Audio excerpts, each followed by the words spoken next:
Este video educativo acompaña el tema 2 del programa dedicado a la evolución histórica. Y el texto que voy a presentar es el texto del profesor Óscar Hernández Álvarez, un texto muy largo que está en el aula virtual. Y la idea es que con este video ustedes puedan hacer una lectura rápida de ese texto, que son más de 70 páginas, y concentrarse solo en los aspectos que yo les voy a indicar en este video educativo y con estas láminas que he elaborado para explicar cómo ha sido la evolución de la legislación laboral en el país. El profesor Óscar Hernández habla de una etapa fundacional que va desde 1936 a 1947, una que denomina de la consolidación de la legislación laboral desde el 1947 a 1974, una tercera que él denomina de derecho emergente desde 1974 a 1990, otra que denomina de esfuerzo sistematizador 1990 a 1999, y por último él denomina una nueva emergencia, que vendría a ser la legislación impulsada tanto por el presidente, ya el fallecido presidente Chávez, y el actual presidente, el presidente Nicolás Maduro, que yo he dicho que mejor para unirlos ambos, vamos a hablar de una legislación impulsada o promovida por ese proyecto político que se conoce a sí mismo como chavismo. ¿Qué debemos rescatar de la etapa fundacional? Primero, que la primera ley del trabajo real y efectiva que ha tenido el país es del año 1936, y en el año 1938 se le dicta su primer reglamento. Hay una ley previa, la de 1928, dictada durante la dictadura del general Gómez, y esa ley no tuvo ninguna aplicación. Y esta ley del año 36 es importante tener claro que se dicta en un país profundamente rural. Más del 80% del país era rural. Estaba naciendo el sindicalismo en el país. Cuando se dicta la ley, puede crearse el primer sindicato en 1936. Antes existían asociaciones mutuales y el sindicalismo estaba naciendo muy vinculado a lo que recién comenzaba a existir en Venezuela, que es la explotación petrolera.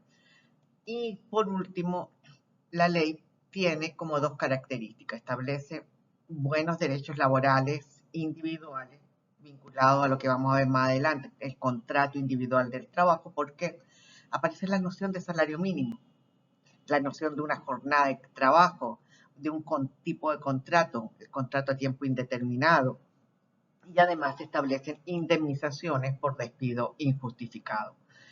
Pero todos esos derechos individuales, cuando nacen, van a tener poca aplicación porque están excluidos los trabajadores del campo, y a la vez triunfó la tesis de las compañías petroleras en cuanto que esas normas, sobre todo la indemnización por despido injustificado, se aplicaba desde el momento que se promulgó la ley, o sea, de 1936 hacia adelante. ¿Qué significa eso? Si usted era un trabajador que había ingresado a la empresa en 1920, tenía 16 años de antigüedad, esos 16 años no se iban a tomar para la indemnización, sino solo el año que usted tenía de antigüedad en la empresa después de la promulgación de la ley. Además, la ley estableció derechos colectivos, apareció un derecho muy importante, el derecho a huelga, pero tanto la creación como la negociación colectiva se planteaba un fuerte control de las organizaciones sindicales y del contenido de la negociación colectiva, al punto que el trabajo del profesor Richard Parker en torno a la ley del trabajo de 1936 dice que el objetivo de la ley era evitar que naciera un sindicalismo de ragambre comunista, o lo que se denomina un sindicalismo rojo. Por eso la función principal de la Inspectoría del Trabajo era evitar que ese tipo de sindicatos vinculados al Partido Comunista pudiesen crearse en Venezuela. Es en este periodo fundacional en que se dicta en 1940 la Ley Orgánica de Tribunales y de Procedimientos del Trabajo y el Estatuto Orgánico del Seguro Social Obligatorio, que es importante destacar, que se crea un procedimiento especial a cargo de unos jueces especiales para solucionar los conflictos que se deriven de la prestación de servicios. Y además empieza a establecerse la idea de que todos los trabajadores tienen derecho a la seguridad social. En 1945 se dicta un reglamento especial para el trabajo en la agricultura y cría, cuya característica es que consagra menos derechos en comparación a los que se le había consagrado a los trabajadores urbanos. Y hay una reforma en el año 1945, de la Ley del Trabajo, promulgada en el 36, o sea, la ley a los 15 años ya fue reformada para hacer dos cosas: excluir expresamente, y esto es importante porque después vamos a ver que sí se le incluye a los funcionarios públicos, y el trabajo en el campo, que va a este reglamento de agricultura y cría. Pero ya existían en el país una fuerte presencia de las empresas petroleras, y las petroleras trabajan mucho con contratistas, entonces empieza a ser una regulación fuerte de las empresas contratistas, y la otra figura que se va a regular es la persona que contrata trabajadores y los pone en cada una de las haciendas o las fincas, que se denomina intermediación. Seguimos con la época fundacional y vamos a detenernos un poquito en lo que se ha denominado el trienio, que fue la primera experiencia democrática de Venezuela entre 1945 y 1948, que fue cuando se estableció el voto universal y directo para todo el mundo, y hubo un gobierno que duró 3 años que tomó una serie de medidas. ¿Y esas medidas cuáles fueron? Primero hubo una reforma a la legislación del trabajo, a la ley del trabajo, en la cual se reguló con mayor precisión la figura de los contratistas, estableciendo responsabilidades al contratista que ponía a trabajadores a disposición de una empresa. Dos, se estableció el auxilio de cesantía. En el caso que una persona perdiera su trabajo, iba a tener un pago que tenía que entregarle el empleador a ese trabajador. Se estableció la jornada nocturna de 7 horas. Se mejoraron las medidas que permitiesen crear sindicatos, y se estableció la obligación de suministrar transporte y la obligación patronal de suministrarle transporte a sus trabajadores en ciertas condiciones cuando la empresa estuviera muy lejos de los centros urbanos, y también se establecieron unas reglas para repartir los beneficios que pueda obtener una empresa por la producción, ya sea de bienes o de servicios. La Constitución de 1947 es una constitución bien importante para esta materia. ¿Por qué? Porque es la primera constitución social del país, y en esa constitución se consagra un capítulo dedicado al trabajo. O sea, comienza la consagración constitucional de los derechos del trabajo, como cuál es la estabilidad en el empleo. ¿Qué significa la estabilidad en el empleo? Que todo trabajador tiene derecho a permanecer en su empleo, a no ser separado de ese empleo, si se porta bien, por decirlo de alguna forma, sin dar causas justificadas para el rompimiento del contrato de trabajo. ¿Y cuáles son esas causas justificadas? Las que establece la propia legislación. Se establece en la Constitución el derecho al trabajo, la jornada de trabajo máximo, un salario mínimo, con una palabra vital que vamos a verlo en el transcurso de esta materia, que significa eso, que sea el salario mínimo sea vital, la irrenunciabilidad de los derechos laborales y una serie de derechos colectivos. La libertad sindical, como el derecho a crear organizaciones sindicales, a afiliarse a las organizaciones sindicales que el trabajador elija.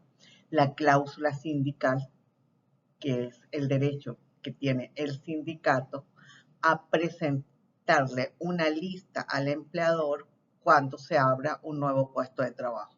Quien debe primero tener derecho a presentar nuevos miembros que ingresen a esa empresa es la organización sindical que hace vida en ese sindicato. Se establece el fuero sindical. ¿Qué significa el fuero sindical? Que no puede despedirse un dirigente sindical sin autorización previa de la Inspectoría del Trabajo y solo por las causas previstas en la legislación.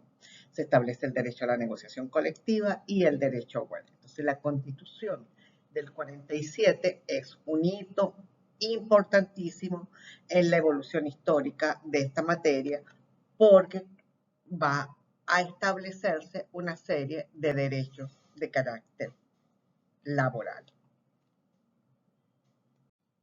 Después de esa etapa fundacional, el profesor Hernández construye una segunda etapa que la denomina de la consolidación del derecho del trabajo en Venezuela.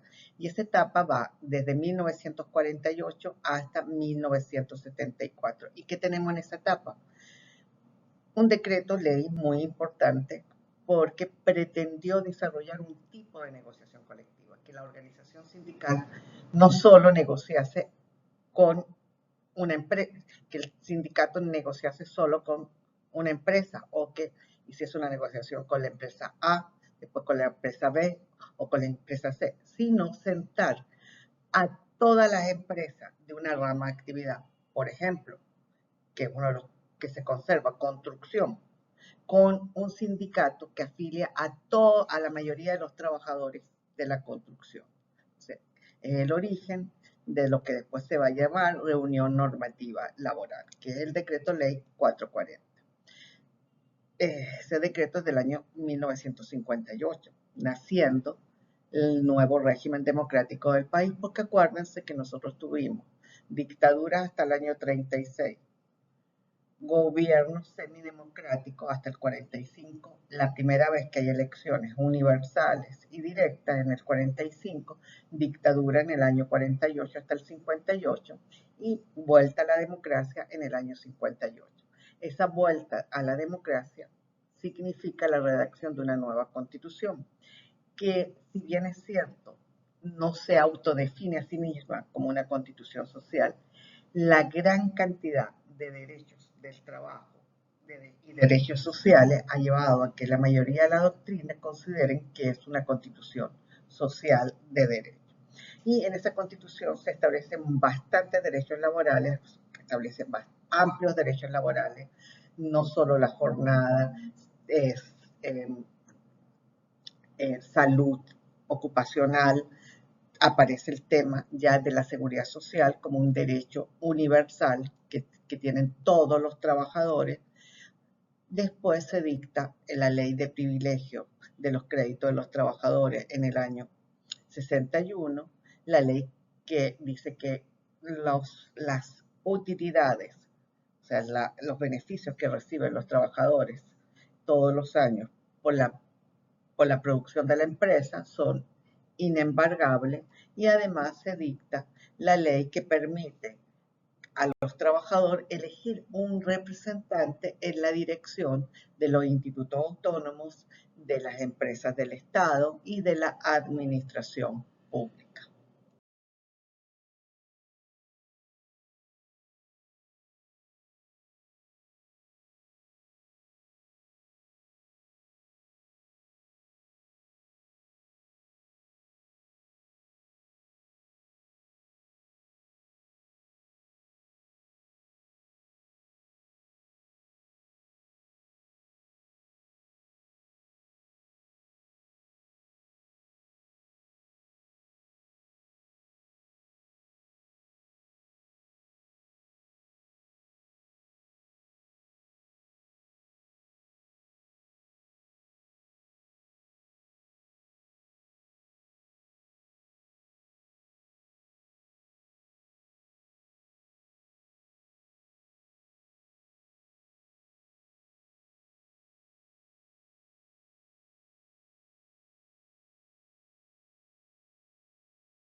Parte de ese proceso de consolidación de un derecho del trabajo es el reglamento de la ley del año 1974, dictado por el presidente Caldera cuando finalizaba su mandato.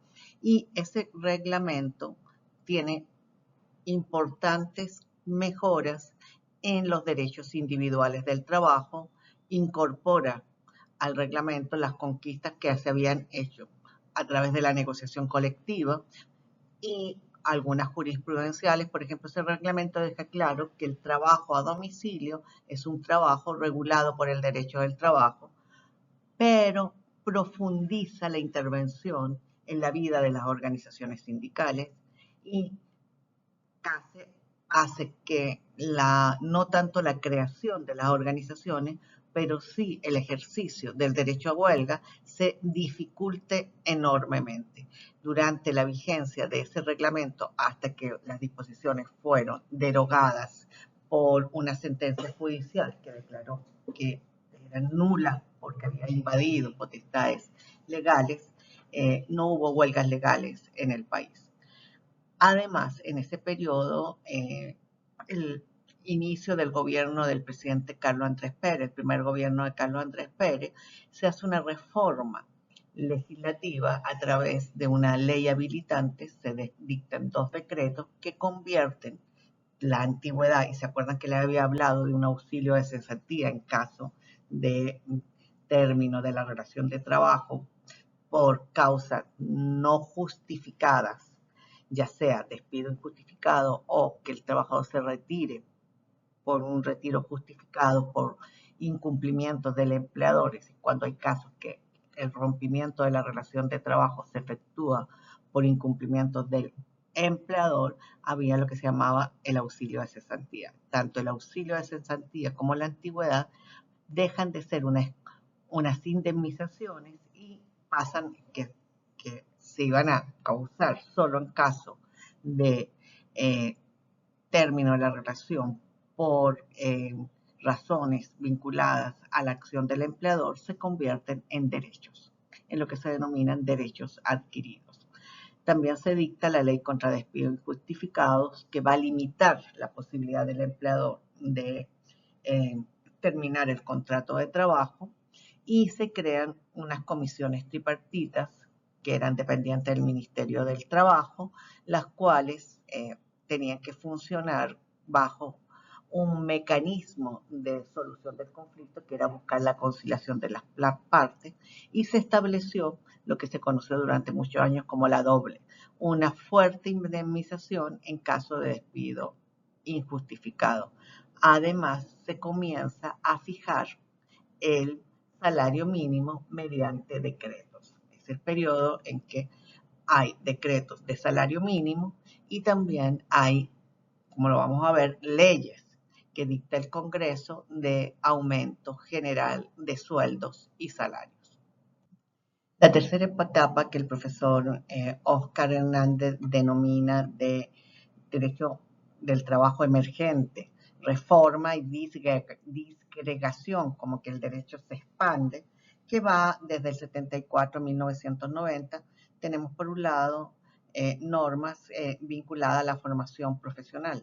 El Instituto Nacional de Capacitación y Educación, el INSE, hoy que tiene una S más porque se llama de Capacitación y Educación Socialista, había sido creado en el 59, pero en el 75 se dictó una ley que obliga a las empresas a tener en nómina, a contratar hasta un 5%, perdón, de aprendices.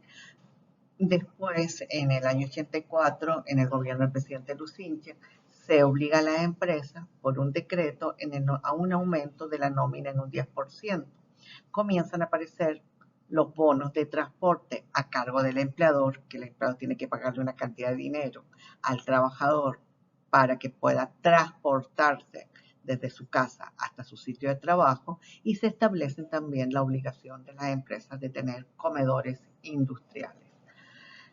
Se dicta en 1988 un bono compensatorio, lo dicta el presidente Lucinche, ya teníamos el problema de la inflación, para compensar la pérdida del poder adquisitivo del salario y se dicta un bono que se le llamó bono compensatorio, pero no tenía carácter salarial. Ese bono sin carácter salarial fue demandado por varias organizaciones sindicales, entre ellas el Sindicato Nacional de Trabajadores de la Prensa, ante la Corte Suprema, y se logró que la Corte declarara que sí tenía carácter salarial. Además, en el año 85, se dicta en 1985, la primera ley orgánica de prevención, condiciones y medio ambiente de trabajo, pero nunca se creó el instituto que debía aplicarla, por lo cual fue una ley con escasa aplicación.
El cuarto periodo que construye el trabajo que estamos analizando, el profesor lo denomina el esfuerzo sistematizador y va desde 1990 a 1999. ¿Qué es lo más importante de ese periodo? La promulgación de la Ley Orgánica del Trabajo, que vino a unificar y a sistematizar toda la legislación existente. Teníamos la ley contra despido injustificado, teníamos normas de eh, ley de comedores, teníamos decretos sobre el transporte. Entonces, esta ley trató de unificar. Y es la primera vez que empieza a haber esta tensión entre las dos tendencias que vemos en el derecho al trabajo. Por un lado, la protección del trabajador y por otro lado, la posibilidad de darle al empleador autonomía y libertad, facultades para poder manejar, de acuerdo a las necesidades que tenga la propia empresa, la mano de obra. Aparece por primera vez la idea de poder pagar un salario por hora, aparece el concepto de salario normal y se inicia el proceso de lo que se ha denominado la desalarización, la posibilidad de pagar parte del salario sin que esa parte del salario tenga efectos para otros pagos. O sea, es un ingreso que va a recibir el trabajador al cual no se le va a tomar en cuenta ni para las horas extras, ni para el bono vacacional, ni para las prestaciones sociales. También hay posibilidades de aumento de la jornada de trabajo mediante acuerdos individuales. Hay la idea de la posibilidad de contratar un trabajador por un tiempo parcial, el cual nunca se ha definido qué va a ser el tiempo parcial, y a ese trabajador no se le va a pagar el mismo salario que a un trabajador que trabaje las 8 horas. Lo que sí es verdad es que la Ley Orgánica del Trabajo por primera vez hace desaparecer el régimen especial de trabajo de las mujeres y crea un régimen de protección de la familia. Y eso, de alguna manera, comienza a caminarse hacia igualar los derechos de las mujeres en el trabajo con los derechos de los hombres. Mejora de alguna manera la consagración del derecho laboral de las mujeres. Su carácter orgánico hace que se la blinde ante cualquier tipo de reforma y hay una mejora en los derechos colectivos porque las potestades que tenía el inspector del trabajo para inscribir o para evaluar las peticiones en materia de negociación colectiva de los sindicatos se eliminan. Esta ley, que es la que inicia el camino que en el programa habla de las tendencias hacia la flexibilización, que es una menor protección laboral, en una década en que la mayoría de legislaciones en la región latinoamericana disminuyen las protecciones, ha sido considerada una ley que mantuvo un alto nivel de protección a los trabajadores y abrió algunos espacios a la flexibilización. Pero en general, tanto la OIT como la mayoría de las organizaciones sindicales consideran que la Ley Orgánica del Trabajo se sitúa en la tendencia de una legislación protectora de los derechos de los trabajadores. Ese esfuerzo sistematizador tuvo también su reforma, y fue una reforma muy polémica, la reforma de 1997 que la efectuó una comisión tripartita en la que tenía presencia tanto de las organizaciones que representan a los empleadores, Fede Cámara, como de las organizaciones sindicales. Participaron 4 centrales sindicales, solo no participó la central sindical vinculada al Partido Comunista, y esa reforma fue una reforma laboral que abarcó 2 áreas. Primero, abarcó la parte que tiene que ver con la terminación del contrato de trabajo y abarcó también la seguridad social. Y ahí podemos ver cómo funcionan los acuerdos en materia laboral. Por un lado, los trabajadores cedieron en algo que era muy valioso, que era la indemnización por despido injustificado de acuerdo al último salario, pero por otro lado se puso límites a esa tendencia de pagar bono de transporte, bono de alimentación, hubo límite, y por otro lado se aumentó la prestación de antigüedad. Por un lado, siempre se había pagado la prestación de antigüedad de acuerdo al último salario, pero eran 30 días, y pasó a ser 45 días el primer año, 60 días el segundo año. Y también el otro cambio que hubo importante en esa reforma fue que se abrió por primera vez la posibilidad en el país que aparecieran los fondos de capitalización individual para la seguridad social. O sea, que no voy a aportar al seguro social, que va a generar un fondo universal y que los que están activos son los que pagan las jubilaciones y pensiones de los viejitos, sino que cada uno de nosotros va cotizando a lo largo de la vida y yo mismo me hago mi fondo de jubilación. Y siempre se ha vinculado los fondos de capitalización individual a las medidas de menor intervención del Estado en la protección de los trabajadores y una mayor posibilidad de que la idea de hacer negocios con los derechos de los trabajadores pueda entrar en la legislación laboral. En palabras sencillas, la reforma del 97 abrió 2 ángulos, la posibilidad de empresas privadas en la seguridad social y la disminución de las indemnizaciones por término del contrato de trabajo, en el caso de despido injustificado, lo que le permitiría, al disminuir la indemnización, al empleador manejar con mayor libertad a los trabajadores y contratar cuando los necesite y despedirlos cuando no los necesite, sin importar mucho la idea de que este derecho está desarrollado para proteger al que se considera en situación de debilidad. Finaliza este periodo con el reglamento de la Ley Orgánica del Trabajo, reglamento promulgado en 1999. Es un reglamento que va a regular por primera vez el acoso sexual en una norma vinculada al mundo del trabajo, establece el periodo de prueba, define qué se va a entender por grupo de empresas, permite que aparezcan en el país las empresas de empleo temporales, o sea, una empresa que su única finalidad es contratar a trabajadores para ponerlos a disposición de otro empleador. Establece que es posible la formación profesional hasta los 24 años y da una serie de normas en materia de libertad sindical para decidir cuál es la organización sindical más representativa, ya sea para negociar o para declarar la huelga. Permite que se haga una fijación de los servicios mínimos que deben prestarse en una empresa cuando hay huelga. No se puede parar toda la empresa, entonces pero hay que tener unos servicios mínimos y esos servicios mínimos se deben fijar según este reglamento de acuerdo entre el sindicato y el empleador. Y es una definición mucho más amplia de huelga y da reglas mucho más claras para efectuar la negociación colectiva.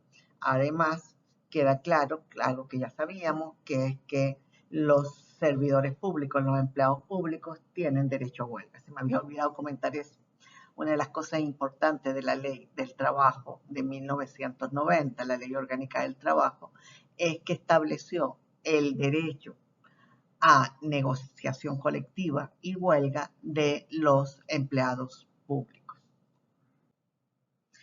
La llegada al poder del presidente Chávez produjo grandes cambios, no solo en el sistema político, sino también en la legislación. Y el profesor Hernández Álvarez habla de una nueva emergencia, la legislación laboral impulsada por el presidente Chávez, que hasta donde él llega, porque el trabajo del profesor Hernández llega hasta el año 2012, no toca el nuevo decreto, entonces no había nueva ley del trabajo que se da en el 2012. Y yo, más que una nueva emergencia, yo creo que hay un cambio importante en las funciones de la legislación laboral. Y la primera cosa es que se acuerdan que le había comentado que desde el 90 hubo una tendencia a bajar las protecciones. Y en el 99 el reglamento de la ley del trabajo permitió las empresas de empleo temporal, que es una forma de subcontratación o de, como se usa ahora el término, tercerización, o, para decirlo en forma más sencilla, contratar un trabajador, la empresa A, para ponerlo a disposición de la empresa B. Y bueno, en este periodo, ¿qué es lo que es importante rescatar? Una, que aumentan varios derechos individuales del trabajo y mejoran el contenido patrimonial. Aparecen nuevos derechos, como el derecho que tiene el trabajador a tener información.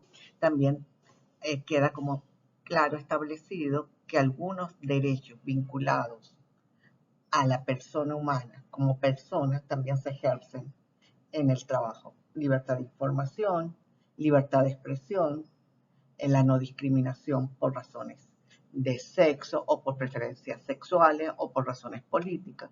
Se establece el permiso de paternidad, antes había permiso de maternidad, pero también se consagra el permiso de paternidad y se establecen permisos para el cuidado de la familia. Aparece el tema de la conciliación entre la vida laboral y la vida familiar. ¿Cuál es la otra característica? Que la mayoría de las reformas legislativas se van a hacer mediante decretos presidenciales a través de de leyes habilitantes. Inclusive el decreto Ley Orgánica del Trabajo, Trabajadores y Trabajadoras se promulga por una ley habilitante. Dos, que se profundizan las limitaciones al ejercicio de la libertad sindical y que se penaliza la protesta, entre ellas la protesta laboral. Sin duda, la Constitución de 1999 es una constitución impulsada, promovida por el presidente Chávez. Fue inclusive una de sus principales ofertas electorales cuando se lanzó como candidato. Y esa constitución que vamos a ver, después la vamos a trabajar con detalles, el tema, la constitucionalización del derecho del trabajo. Vamos a ver que establece esa dupla de alta protección a los derechos individuales del trabajo con intervención en la vida de las organizaciones sindicales. Pero hay cosas que son bien interesantes en esa constitución. Hay una profundización en la universalización de los derechos sociales, se hacen los derechos más generales y se vincula derecho social, es casi sinónimo de persona. Todas las personas tienen derecho a no solo a la salud, a la educación, sino que en el mundo laboral tienen derecho a una serie de garantías y beneficios. Hay más derechos individuales del trabajo, se abarca la protección al trabajo en sentido amplio. Todo tipo de trabajo queda protegido por la Constitución, incluso el trabajo que hacen las amas de casa, el trabajo doméstico familiar. Y los sindicatos en la Constitución reciben una regulación muy restrictiva, al punto que se quedan sin derecho a organizarse sindicalmente los jueces, los fiscales y los defensores públicos. Pero la Constitución, por otro lado, establece claramente una preeminencia de los tratados internacionales, por lo cual, en caso de que haya una norma en un tratado internacional que sea mejor, que dé un mejor derecho que la norma de la Constitución, la propia Constitución dice que se aplica la norma internacional. Y por último, en las disposiciones transitorias se ordena una reforma laboral que tenía dos áreas: disminución de la jornada de trabajo y reforma del régimen de terminación de la relación de trabajo, a fin de volver a calcular la prestación de antigüedad con el último salario. ¿Se acuerdan que a partir del 97 la prestación de antigüedad se calculaba con el salario que devengaba mes a mes el trabajador y no con el último salario? De eso vamos a hablar con detenimiento en la clase que vamos a comentar esta presentación. Si bien es cierto, la Constitución no puede desvincularse de la figura del presidente Chávez, del fallecido presidente Chávez, las normas que voy a comentarles ya creo que van más vinculadas a su movimiento político. Por eso hablamos en esta parte, que no lo hace el profesor Hernández, lo hago yo, de la legislación laboral del chavismo.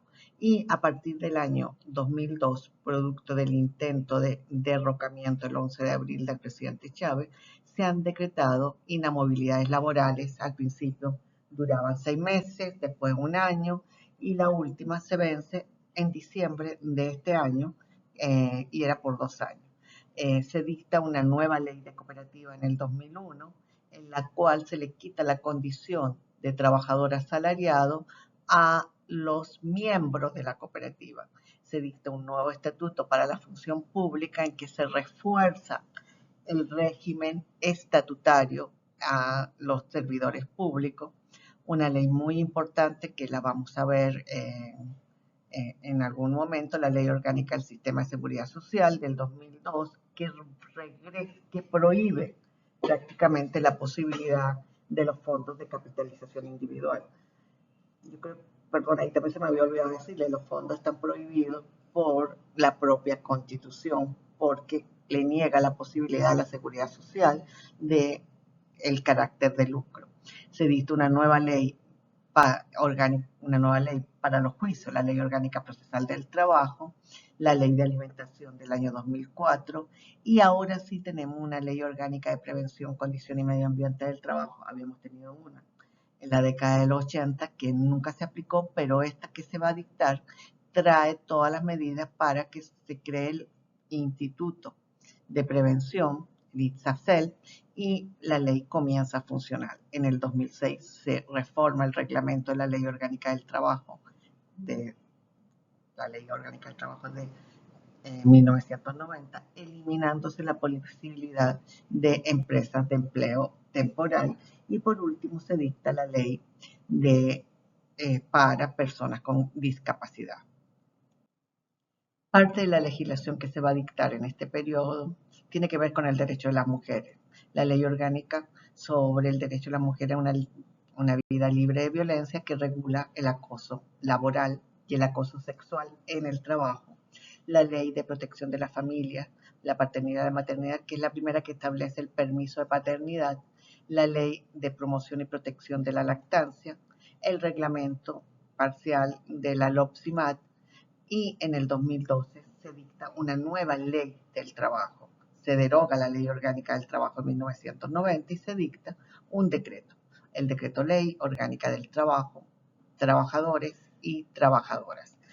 Después se dicta un reglamento parcial de ese decreto y finalmente la Asamblea Constituyente que se instauró en el país en el 2017 dicta una ley constitucional de unos consejos productivos de los trabajadores y trabajadoras.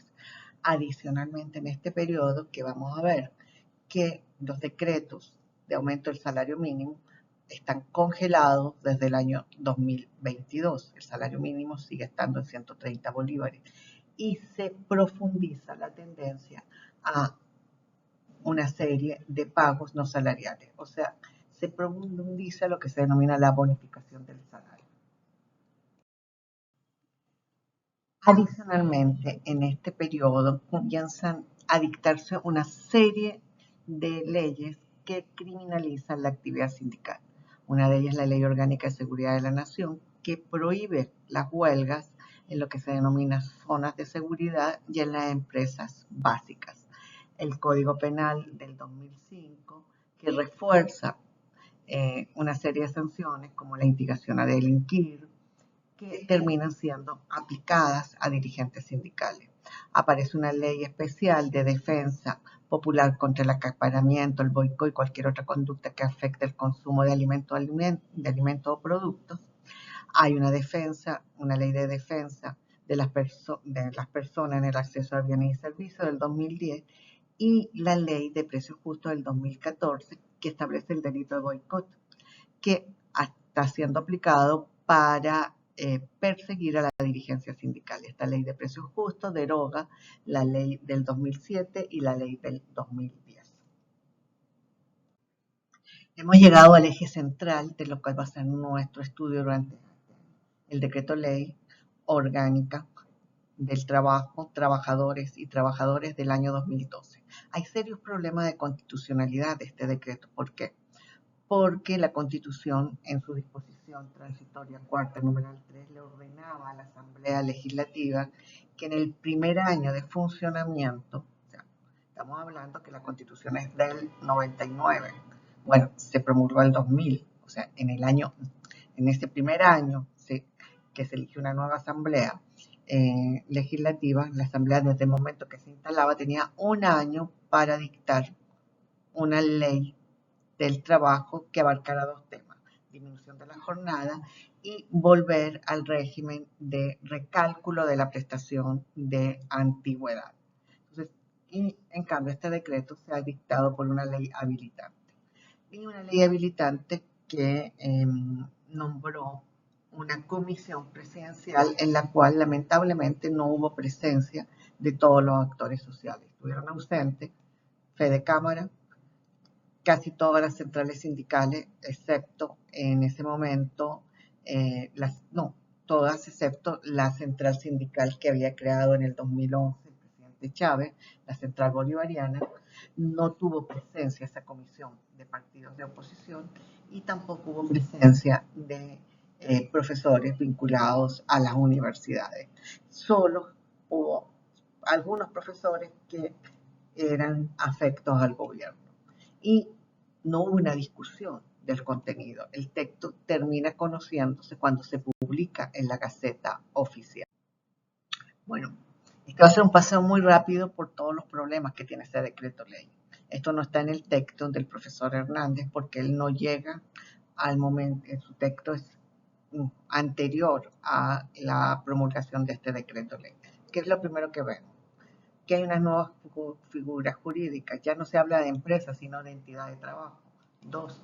Aparece un término de difícil comprensión, la tercerización, para referirse a todas las prestaciones de servicio que se hagan a través de una tercera persona, contratista, intermediario, pero fundamentalmente para otra cosa, el fraude a la ley, cuando se contratan los trabajadores con figuras diferentes al contrato de trabajo. Aparece el término proceso social de trabajo, que es difícil de saber qué es eso. Aparecen los consejos de los trabajadores también, como que siempre se ha considerado que como compiten con los sindicatos y son parte de las quejas de las organizaciones sindicales, pero sobre todo de las organizaciones de los empleadores ante la Organización Internacional del Trabajo, y es uno de los temas que trabaja la Comisión de Encuesta. Nuevas fuentes del derecho del trabajo y serias limitaciones a la libertad sindical. Esto lleva a que este decreto nos presente serios problemas de interpretación. Entre las nuevas fuentes está la doctrina de Simón Bolívar, del maestro de Simón Bolívar, que son personas que vivieron en el siglo XIX para regular la prestación de servicio en el siglo XXI. Esto tampoco está en el texto recomendado del profesor Hernández, sino es, digamos, construcción mía, que yo veo como continuidad en todas esas etapas desde el 36. La primera, esa característica de la legislación venezolana es de darle alta protección en derecho individual, disminución de la jornada, permisos, beneficios laborales a los trabajadores a cambio de un control de la organización sindical. Por otro lado, se supone que en materia laboral el Estado debe tener un rol de mediar entre las peticiones de los empleadores y las peticiones de los trabajadores. En cambio, en Venezuela el Estado es casi un miembro más de la relación de trabajo, porque la Administración del Trabajo, el Ministerio del Trabajo, tiene varias funciones judiciales o jurisdiccionales. Se le atribuyen a la Inspectoría del Trabajo, por ejemplo, en la que está a cargo de decidir si hay despidos justificados o no en el país. La otra característica es siempre que estas normas de protección siempre han tenido una cobertura limitada. Cuando se inició la legislación laboral en 1936, la propia ley dejó de fuera a los trabajadores del campo, que eran más del 80% del total de los trabajadores del país. Ahora, ¿cuál es el otro hueso duro de roer a la legislación laboral? ¿Cómo aplicar la legislación laboral a lo que se denominan trabajadores del sector informal? ¿Quiénes son esos? Los trabajadores por cuenta propia, porque esta legislación es difícil de aplicar, y los trabajadores que trabajan en empresas de menos de 5 trabajadores. Otro grave problema ha sido siempre el cumplimiento de la legislación, que muchas veces el empleador simplemente no cumple la legislación y otras veces lo que hace es fraude a la ley. Un ejemplo clave del fraude, esta tendencia tanto del empleador público como privado de pagar el salario bajo bonos, y esos bonos dice que no es salario, con lo cual se está de alguna manera desaguando, quitando protección a los trabajadores. Por último, hay una poca autonomía del movimiento sindical que en general siempre ha estado subordinado a las directrices de la Inspectoría del Trabajo, no solo de los partidos políticos durante muchos años, pero sí sobre todo está muy pendiente de lo que diga la Inspectoría del Trabajo y ahora el Consejo Nacional Electoral para el tema de hacer las elecciones sindicales. Bueno, para finalizar, ¿cuál era mi idea con este video? Hacerle un paseo rapidísimo por un texto difícil como el texto del profesor Hernández, y quería que quedara claro que no es necesario que se lean todo el texto, sino que agarren pedacitos del texto. Si se lo leen, mucho mejor. ¿Y qué era la idea? Que vieran el origen de una legislación en 1936 y a dónde hemos llegado en el 2024. Podemos decir que tenemos casi 100 años de legislación laboral. ¿Y cuáles son los ejes de la discusión? Cómo se ha ido desarrollando la protección del trabajador, qué han sido las medidas que ha tomado el Estado para garantizar esa protección o para disminuir esa protección, el tema entre protección y flexibilización laboral. Dos, cómo ha sido la relación del Estado con las organizaciones sindicales, qué tipo de organizaciones sindicales promueve el Estado, qué diferencias hay entre la forma en que visualiza el Estado las organizaciones sindicales y el Convenio Internacional 87 de la OIT, que no se los nombré, pero que vamos a hablar mucho de él, y por qué siempre en Venezuela ha habido una tendencia desde el Estado a intervenir la organización sindical. Con esto finalizamos este video. Está el texto del profesor Hernández en la aula virtual y estos van a ser de los temas que vamos a discutir en la clase presencial que tendremos el día lunes. Bueno, espero que hayan disfrutado este video.